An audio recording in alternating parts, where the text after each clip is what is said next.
Welcome back to the podcast. We have a very special guest today. I have worked with and been friends with and just swapped stories with Nathan Ruby. He is the executive director of FOTCOH, Friends of the Children of Haiti, for many, many years. He's also an expert fundraising consultant. So we're going to dig into, I feel like you have seen it all, Nathan. And so I wanted to have this conversation about what happens around fundraising, those big, bold asks, what's happening in the body, the brain, those major donor conversations, and how we can make them feel easier and a little less intimidating. And when I knew I wanted to talk about this, I knew you were the one, because you have done this. You are in these shoes day in, day out. And I'm so happy you're here. So I'll let you say hello, welcome back to the podcast, and tell us what you've been up to. Well, thanks, Christina. And I love being on your show. It's so much fun to get to hang out with you. And, you are still one of the best, not one of, probably the best communications, fundraising, comms, contractor person that I've ever worked with, because you understand communications and you understand fundraising and you understand how nonprofits function. And it's very rare to get somebody that has all of that left brain, right brain. So I love you. I love working with you. And I'm glad to be here today. And what's going on, with Friends of the Children of Haiti, which we'll probably refer to as FOTCOH the rest of the show. You know what? We're just like, it's time of the year. Tis the season, and so we're out there talking to donors and getting our direct mail pieces out and on time, I might add, not late. Thank you, Christina, for that. So we're all fundraising. We're like most organizations. I think in the last 8 weeks of the year, about 38% of our revenue comes rolling in. So it's a critical time of year. I remember a few months ago, I think I WhatsApped you, and I was talking about this topic, the fear and asks. And you said in your own way that you don't really have that. And I think that you've really walked your entire career in these shoes of, having these conversations with donors who have the capacity, maybe donors who you're upgrading, who are already giving a very generous amount, and having those upgrade conversations. Let's kind of anchor into where you were before you got to be confident and courageous in your fundraising, some of the science of what you're finding that other fundraisers are dealing with, where they're really avoidant or feel that tension in the ask. Yeah, I am I don't know if odd's the right word. Maybe atypical. If you ask my adult grown children, they'll tell you I'm odd. But I did not come up the typical executive director chain of command. Typically, executive directors come up through the program side of the equation, or often. I did not. I came through the fundraising side. And so I started my career as a fundraiser, but before I was a fundraiser, I was in sales, and my family owned a trucking business, and so I've got plenty of miles behind the wheel of a semi. But I also ran the sales department, and so that was my primary role. There it is. And so that was my background, and so talking to people, a little bit of my personality. I am an extrovert. And so that helps. You don't have to be an extrovert to be successful at major gift fundraising. You don't even get for a second that you have to be extroverted. Some of the best, most successful major gift fundraisers I've ever seen are introverts. And so, but I think it was always been easy for me to talk to people. Sometimes I have to be careful because I could get to where I'm dominating the conversation. And so early in my career, that's probably some of the mistakes I made. I talked too much and didn't listen enough. But I've figured out how to get around that with some coaching and some training. And early on, I never was afraid of people telling me no. You hear no all the time. And there's actually a science behind that, the fear of rejection. There's neuroscience that shows that social rejection actually activates the same regions of the brain as physical pain. And it's particularly in the anterior, I'm not medical, so cingulate cortex. I don't know if I'm pronouncing that right or not. But that means when we're thinking about, like, oh, we got to go see this donor, and what am I going to do if they say no, or they're probably going to say no.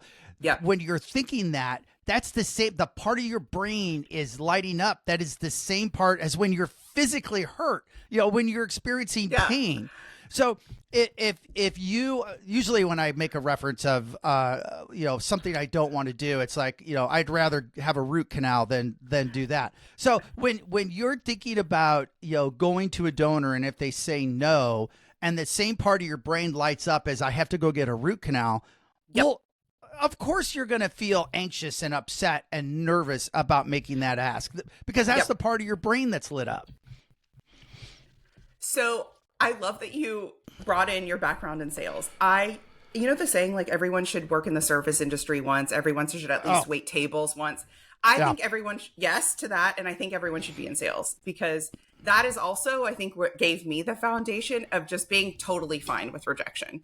There was even a part in my career where I was cold calling, and it just, that's cold hard. Cold calling. That's and hard. If you can close a cold call sale, which I did, like, you feel like you can do anything, and you also just feel like you can get through the rejection loop a lot faster. So let's dig into imposter syndrome. Let's dig into what that looks like. I think a lot of people, you said you went from sales to fundraising, but a lot of people, and I've noticed this too, go from programs to fundraising, and they're so deep and entrenched in the program. They get it. Their heart is there, and this is a completely other skill. And so the imposter syndrome really does take the lead sometimes. Yeah. Yeah, absolutely. And there's science in that also. And I don't know, I know you've done some episodes on this, and you've got some good experience with this. Actually, Christina, there's some science behind that, and research from the Journal of Behavioral Science, something I read all the time, Christina, found that up to 70% of professionals experience imposter feelings. And and for those of you that don't know imposter feelings or imposter syndrome, it's a belief that you don't deserve the role that you're in or the success. And what they found in this research is that when you go into stressful situations, like a major gift ask or talking to a major donor, that actually spikes. And so it's even more acute. It's more, you feel it more when you're coming under these stressful situations. And the crazy thing about that is and again, that's not something that I've really ever experienced, but I do see it a lot through my wife. My wife is a 35-year teacher. She has her whole career has been with life skills, so teaching life skills to first and second graders, and she will have classes that have. That are lower than others. Some years the kids are lower, sometimes they're a little higher. But constantly she will come home and say, I'm a horrible teacher. These kids aren't learning anything. And then you talk to the teaching assistants that's in their room, and they're like, oh my gosh, this kid did this, and this kid did this, and this kid did this. And it's like, what are you talking about? And so that is real, and it's real. People, I think high feeling, which a lot of people coming up through the programs, they are very sensitive. They're very aware of feelings. They're very aware of that. I think they're probably more susceptible to that. That's a really good point. It's that sort of empath, deeply emotional energy. Yeah, that's a good point. Yep. And so I think one of the things that you could do about that, to help with that, is to take the focus off of you. As Smart. You are going in and you're talking to these donors, it really, you don't have to pretend this. It's actually real. It's really not about you. It's not about what you're doing or your leadership or what you're bringing to the table. The focus has got to be and should be on the people you serve. And you are going on their behalf. And so for a lot of people, I have seen some of the most introverted, quiet, fearful executive directors make massive asks on donors when they finally get it that they are asking for the people they serve, and just like they get up, and they go to work, and they work and they fight hard every day to serve these people.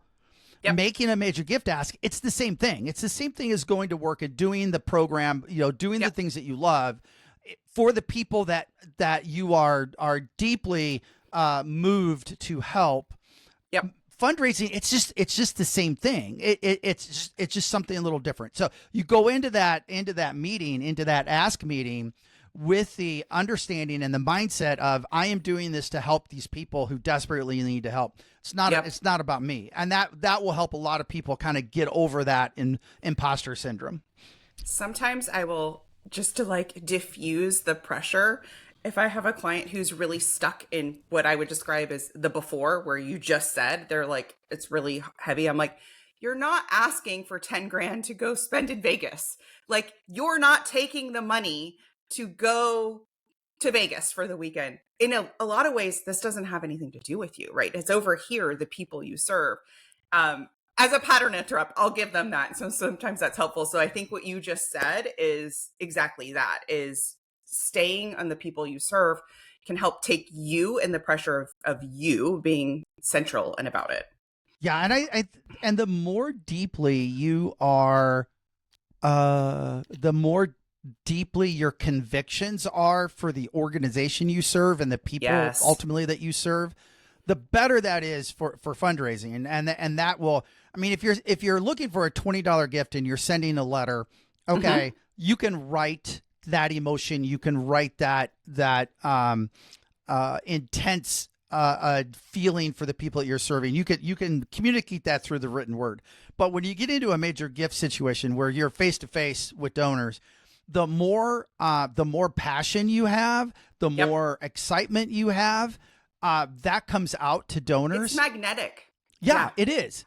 And so I think that's, every executive director has their strengths and weaknesses. And so that's just playing to your strength. If your strength is making an emotional connection of between the output that you do, the outcomes, not the output, the outcomes of your organization, and then telling that story to your donor, that could be a powerful ask. And then you just got to tack on a couple of sentences on the end, and you got it. And so I think by focusing on that just wipes out that whole imposter thing, because you know what you're doing and you're playing to your strengths. So that could make it a pleasant experience instead of an awful one. So the next thing that this sort of parlays perfectly into is this idea of just culturally, we don't talk about money.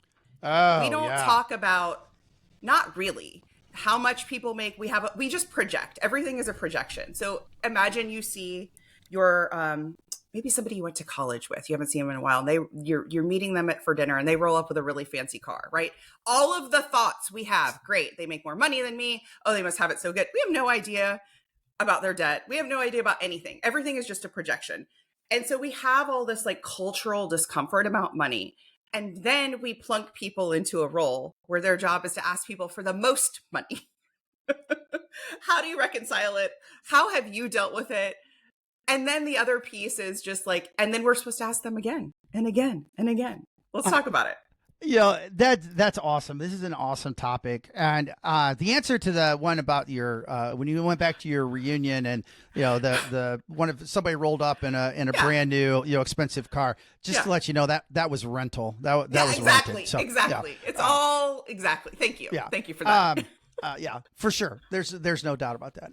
And I think that it's how was money talked about in your house growing up, and whatever that is, whether that was a positive thing or a negative thing. And my dad was an entrepreneur my entire life. My dad's owned his own business, and so money, when I was growing up, money was, at the dinner table, we talked about investment and cash flow and expenses and profit and profit per square foot. My dad was a car dealer. That was very unique. Yeah. Yeah. Because For sure. I think you and I are the outlier. My dad did the same thing. Yeah. I don't know if we know this about each other, but yeah, my dad is, he is also an entrepreneur.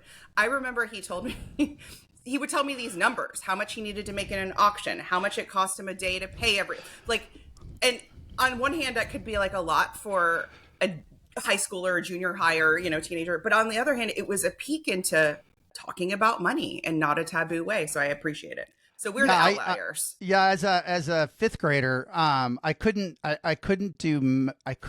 a C- in math, but I could calculate burn rate. Yes. There we go. Yeah. There we go. Yeah. And, I could do the math of the important things, right? Don't ask me to build a bridge because my geometry is way off. But, and so so as adults, we bring that into our preconceived ideas and our preconceived answers for what we think our donors are going to do or say before we even walk into the room. That's right. And we have this baggage, and I think people of wealth, and we're talking major gifts here. So typically, you're talking to people that have acquired some level of wealth. It might be for your organization, it might be $1,000 as a major gift. For your organization, it might be $50,000. Whatever it is, it doesn't make any difference. It's still relevant. Yeah. And so people that have that level of wealth, they did not acquire that without talking about finances and talking about money and having conversations. Even if they inherited it, which most people who have wealth, some inherited it, but most people that you were talking to did not. They had a hand in creating that. And so they didn't get there by ignoring this. They are very normalized in having financial conversations. And the only person who is nervous or feels odd or feels angst is you. The donors that you're talking to are not. And so I think you have to walk into there and say, they know what you're coming for. If you're the executive director of a nonprofit and you have asked them for a visit, they've said yes, they know that sooner or later you're going to ask for a gift. Maybe it's this meeting, maybe it's not this meeting, but they know it's coming.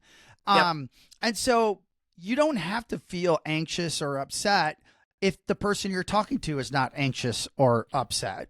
And I think another piece of that is also when you're talking to your donors, you look at the ratio between what you want to ask them to do and their top range gift.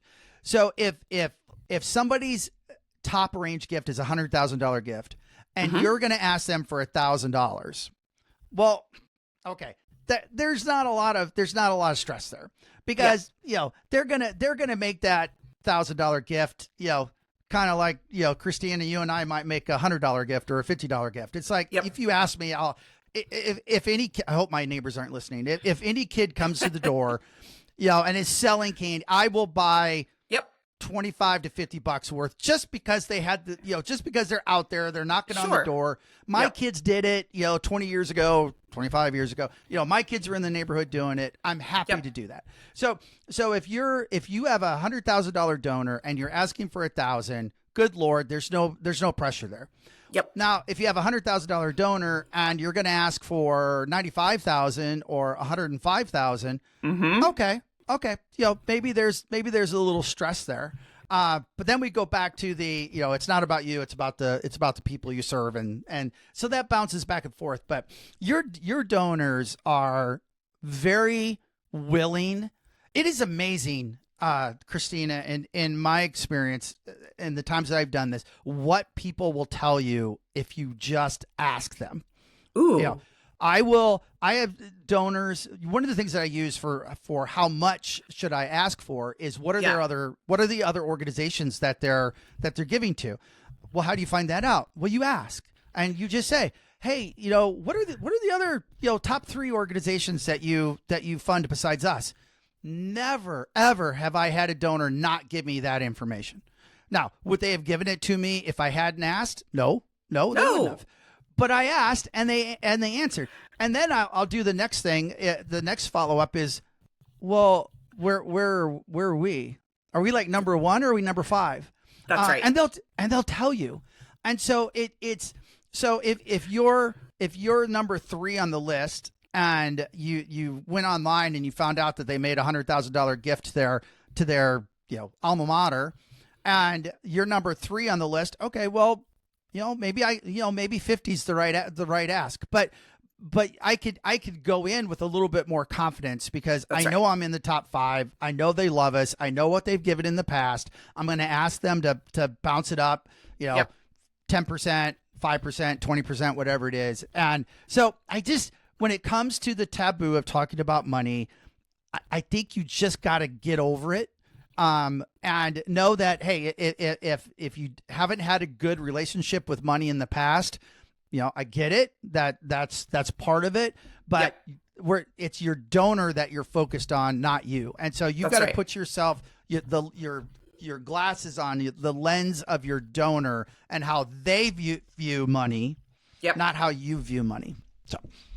So you said a couple of really smart things, which is somebody who has that higher capacity, that higher net worth, they're talking about money regularly. Oh, right. All the time. So number 1, let's just level set that they're having meetings with their financial advisor. They're making estate plan.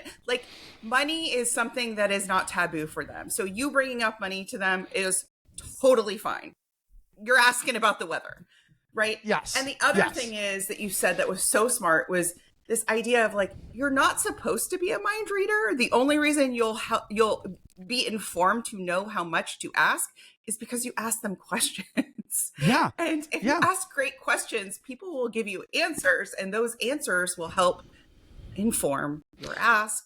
Absolutely. Okay. Absolutely. I have asked donors before. I've literally asked, how much should I ask you for? Oh, I love that. That's a very you and I style. So it's that's your style. I love that. That's your personality. How much should I ask you for? I love that.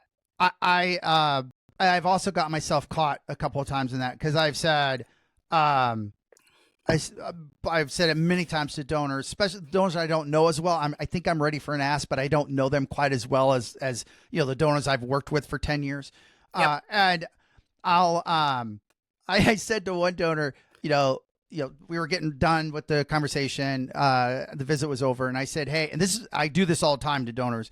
I say, hey, next time we get together, I'd like to come back. I was working out of Chicago. Donor was in Minneapolis, so it wasn't like I could just drive down the street. I said, hey, I'm going to be back in Minneapolis in a couple of months, in August, I think it was. I want to get together again, and when I do, I'm going to have a proposal with me to ask. Would that be okay? And he goes, well, how much are you going to ask me for? And I said, I don't know. And I'm like, my brain's like, I backed myself into a corner here. I said, I don't know. And I said, what do you think? And he goes, he said, I asked you first. And I said, I probably in the 10,000 range. Yeah. And he goes, okay. And, so anyway, long story short, August comes, I go back. I had other donors to see, but I built the trip around him. I got him nailed down first time wise. And then I, backfilled around him. And the mistake that I made was we sat down at the restaurant. And the first thing he did is handed me an envelope, and I put the envelope in my pocket. I didn't look at it. We finished the thing. I, made the ask, and, we got done, and anyway, the check, he'd given me the check at the beginning of the meeting. It was a $10,000 check. I didn't ask for enough. He would have given more. And later on, he did give more later on. But the point is I asked him, and you could get away with that if you're genuine about it. Yep. And, there are people out there, Bruce Boxon was one of my early mentors, taught me how to do from a fundraising standpoint. And he's major gift guy at Mayo's now. And the guy's a master. He is awesome. And I guarantee you that if Bruce comes to your donor, they're writing him a check. Yep. It's Mayo Clinic. He knows Yep. exactly what to do. He is really good. Now, not everybody's that way. But what you have to be is you have to be genuine. Yep. And if you genuine will trump experience every day of the week and twice on Sunday. Yep. So if you go in and you genuinely are interact with your donor and say, Mr. and Mrs. Donor, I don't really know. I really, I'm the executive director of this organization. You love us. You've done such a great job of funding us. You made such a huge impact in the past. I really, it's my job to ask people for money, and I really want to make a meaningful ask, but I have no idea what to ask you for. What range would be a good range for me to ask? You can literally say that. So good. And your donors will answer that. They will help you. You're all right. I'm getting wound that up. Honesty, again, that honesty is so magnetic. Yeah. People will see how much you care. And your donor wants you to win. Yep. It's not adversarial. It's not a zero-sum game. That's it's right. not I win, you lose, you win, I lose. That's not it. They want you to win, because if they weren't interested in your organization and what you do, you wouldn't be sitting down with them. That's right. Nobody's going to see you face to face to tell you no. Yeah. That's now anyway. So yeah. So you've got to you've got to get in there. You just ask questions, and the donor will help lead you home to the right ask at the right time for the right amount. That's so good. So that was my next question, which is really, I think we do put a lot of pressure on the ask. We do put a lot of pressure on the meeting. We put a lot of pressure on nailing the right amount. A couple things you said, which is with the example with the $10,000 donor, you realized, crap, could have gotten more. Yeah. So I know you got more at a later date. It wasn't over, right? So it wasn't over. So there's that piece. And what are you finding too, that people think it's all about this ask meeting versus the relationship meeting, which we started to talk about earlier? Let's dig into that a little more. Yeah. So, the traditional major gift process is identification, qualification, cultivation, ask, stewardship. I was taught that in 1997 when I started fundraising. It's still true today. They call it different names. Consultants come up with fancy new names for old stuff, and then they charge you more for it. not us. Other people do that. And so if you do that process right, and especially in the cultivation area where you are building a relationship, you are asking questions, you kind of have a sense of what dollar amount to ask for, what they're excited about. I always use the best example I ever have on this is a symphony. It's lots of different things in the symphony. There's trumpets and there's violins and cellos and flutes and percussion. There's all these different things. And so if your donor's interested in the trumpets, I played trumpet in high school, so everybody's interested in trumpets. That's just a fact. Sorry, flute players. And so if your donor is interested in the trumpets, talk to them about the trumpets. Don't talk to them about the saxophones. They don't care about the saxophones. Talk about the trumpets. Yep. And so what that is. What their hot button is. In the nonprofit world, that'd be just whatever program they're most excited about. That's what you talk about. How do you find that out? You ask them, Mr. and Mrs. Donor, of all the things that we do, what is it that excites you the most? Duh, it's not that hard. And so when you have that down, you know what to ask for, how much to ask for. If there's any they've got their granddaughter just got accepted to Harvard and they're paying for it. Okay, probably not the best time to ask for a big major gift. They just sold their business for $100 million and had no debt. Okay, probably a good time to ask. So, those things. And if you've built the relationship, even to a even at any level at all. And when I say built a relationship, if you call them, they see your name pop up on their phone and they answer it, that's a relationship. Because if you call me and your name doesn't pop up on the phone, no way in heck I'm answering that phone. That's right. And a lot of the time, if your name does pop up on my phone, I'm not answering that anyway. There's a handful of people that I will no matter what. A lot of them are donors, my wife, my kids, et cetera. So if they answer that phone, that's a relationship. If you've got that, the actual ask it goes back to the money taboo thing. If you're making an ask, at that point, they are making a financial decision in their head. They've already had to have made the decision in their heart that this is an organization I love. This is the program I love. This is where I want to make an impact. That's their heart. That's their emotions. But then when you make the ask, then it goes up to their head and it becomes a business decision.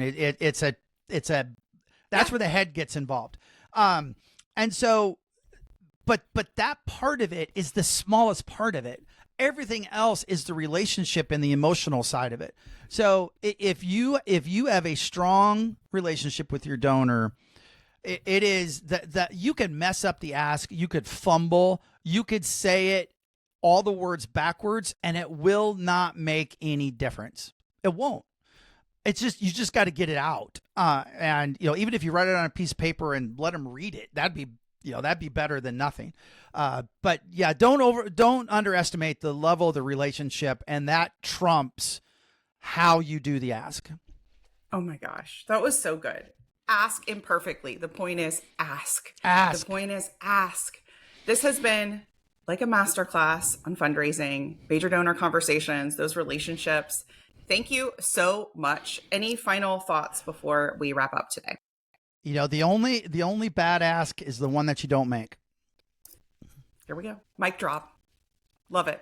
Thank you so much. We will have you back in just a few weeks. We're going to be talking about donor micro events that you have just been so successful in cultivating. So stay tuned for that in just a few weeks. We're hitting it out of the park. Nathan. And where can we get in touch with you? Where can we find you?